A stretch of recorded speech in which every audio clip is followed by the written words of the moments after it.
Halo, dan selamat datang di video saya. Saya Mikael Sarvin, kelas 8C, nomor absen 28. Dan sekarang saya akan menjelaskan tentang materi flowchart. Flowchart atau diagram alir adalah jenis diagram yang mencerminkan algoritma.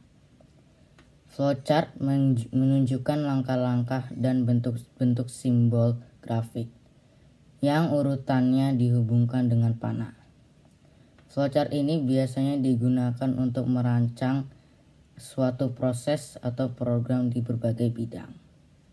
Jadi, singkatnya itu flowchart adalah langkah awal untuk membuat program atau memecahkan masalah.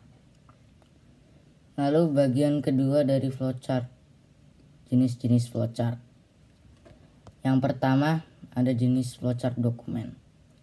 Flowchart dokumen merupakan diagram alir yang menunjukkan arus dari laporan dan formulir, termasuk dari tebusan-tebusannya.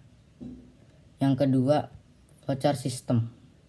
Flowchart sistem adalah bagian alir yang menunjukkan arus pekerjaan secara keseluruhan dari sistem. Yang ketiga, flowchart skematik. Flowchart skematik ini sama seperti flowchart sistem. Tetapi bedanya kalau flowchart skematik selain menggunakan simbol-simbol yang ada di bagian alir sistem, juga menggunakan gambar-gambar komputer dan peralatan lainnya yang digunakan. Yang keempat, flowchart program.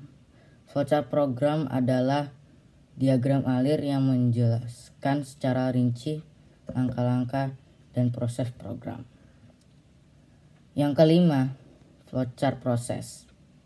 Flowchart proses merupakan diagram alir yang banyak digunakan di teknik industri. Bagian alir ini berguna bagi analisis sistem untuk menggambarkan proses dari suatu prosedur.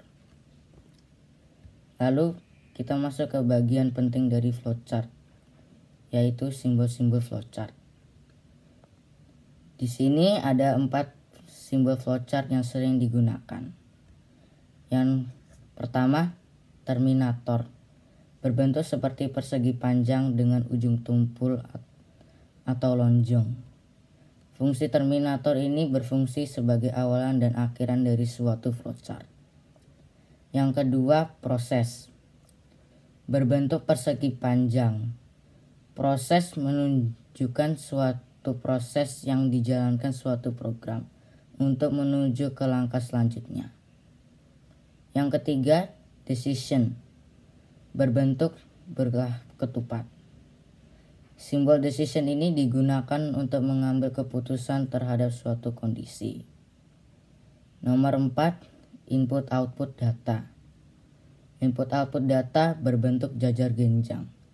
Simbol ini menyatakan data tertentu yang terkait pada suatu flowchart. Dan itu saja yang saya jelaskan pada materi flowchart hari ini. Semoga bermanfaat. Maaf kalau ada salah kata atau ada kata yang terbata-bata. Saya mohon maaf. Saya pamit undur diri.